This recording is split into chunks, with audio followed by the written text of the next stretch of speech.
श्री शिवाय नमस्तुभ्यम। आप सभी शिव भक्तों को मेरा प्रणाम। हर हर महादेव। हस्त नक्षत्र की तृतीया को आने वाली हरतालिका तीज इस वर्ष 18 सितंबर को बहुत ही ज़्यादा शुभ दिन और शुभ मुहूर्त में पड़ रही है। सोमवार को है इस वर्ष की हरतालिका तीज। तो आज की इस वीडियो में हम आपको बताएंगे कि कब और किस समय आपको शिव जी की मूर्ति बनानी है, कब आपको फुलेरा बनाना है और किस समय शुभ मुहूर्त होता है शिव जी के पूजन का। तो गुरुजी ने बताया कि श्री महापुराण की कथा कहती है कि शाम को प्रदोष काल के समय से पहले आपका शिव जी का शिवलिंग, माता पार्वती की मूर्ति, गणेश जी की मूर्ति और साथ में आपके फूलों का फुलेरा भी बनकर तैयार हो जाना चाहिए। और हाँ, आपको फुलेरा बनाते समय एक विशेष बात का ध्यान रखना है कि जब आप फुलेरा बनाए तो उसमें जो फूलों की माला होती है वो 5 माला ही होनी चाहिए। उससे ज़्यादा भी हो सकती है लेकिन 5 से कम नहीं होनी चाहिए। साथ ही शिव महापुराण की कथा में फुलेरा का बहुत ही अधिक महत्व होता है। फुलेरा अखंड सौभाग्य प्रदान करता है, फुलेरा वंश में वृद्धि करता है। साथ ही शिव महापुराण की कथा तो यहाँ तक वर्णन करती है कि जो भी व्यक्ति जिस भी कामना से इसे बांधता है, महादेव उसकी कामना को अवश्य सिद्ध करते हैं। ये हो गई फुलेरा की जानकारी। तो अब जानते हैं कि आपको पूजा की तैयारियां करना कब है। तो गुरुजी ने बताया है कि आपको पूजा की सारी तैयारियां प्रदोष काल के समय से पहले ही करके तैयार कर लेना है। जैसे कि आप सभी जानते हैं कि प्रदोष काल का समय होता क्या है, और अगर नहीं भी जानते हैं तो आपको बता देते हैं कि शाम को सूर्य डूबने के 45 मिनट पहले से सूर्य डूब जाए उसके 45 मिनट बाद तक का समय प्रदोष काल का समय होता है। और इसी प्रदोष काल के समय में भगवान शिव नंदी पर सवार होकर भ्रमण पर निकलते हैं और अपने भक्तों के दुख, कष्ट, तकलीफों को दूर करते हैं। उन पर उनकी नज़र होती है। इसलिए आपको अपनी पहली पूजा इसी प्रदोष काल के समय में करना है और सारी तैयारियां आपको प्रदोष काल के समय से पहले ही करके रेडी कर लेना है, पूरा तैयार कर लेना है। और पूजा की तैयारी करते समय आपको एक और विशेष बात का ध्यान रखना है कि जब आप शिवलिंग बनाएं, आपका शिवलिंग बनकर रेडी हो जाए तो आपको जहाँ पर पूजा करना है, जहाँ पर आपको शिवलिंग रखना है वहाँ पर रखो।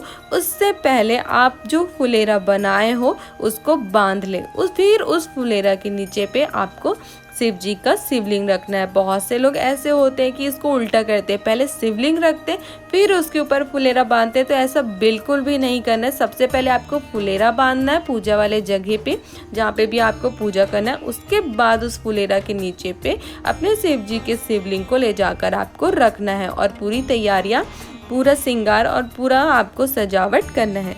साथ ही शिव महापुराण की कथा के अनुसार हरतालिका तीज का जो व्रत किया जाता है वो निर्जला किया जाता है, यानी आपको पूरे दिन ना ही पानी पीना होता है ना ही कुछ खाना होता है।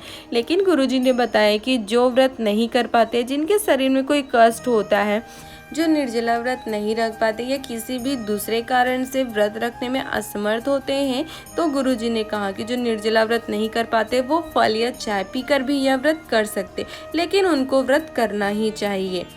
साथ ही गुरुजी ने यह भी कहा कि अगर आपका तबीयत कुछ ज़्यादा ही खराब है, आप व्रत नहीं भी रख पा रहे हो, तो आप एक समय फलाहारी करके भी व्रत को रख सकते हैं।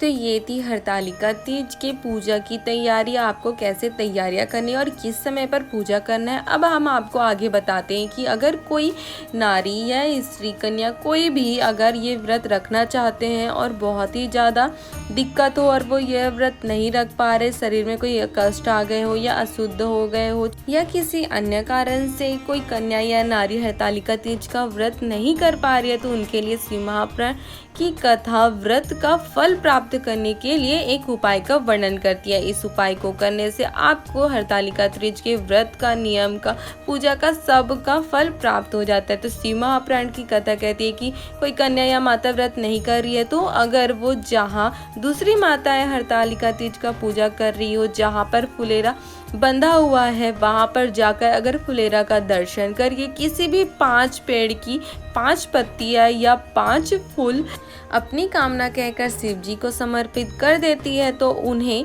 उस व्रत का, उस पूजा का पूरा फल प्राप्त हो जाता है। साथ ही गुरुजी ने कहा कि अगर आपको पत्ती फूल ना मिले तो आप कोई भी 5 प्रकार के फल ले जाकर भी शिव जी पर समर्पित कर सकते हैं।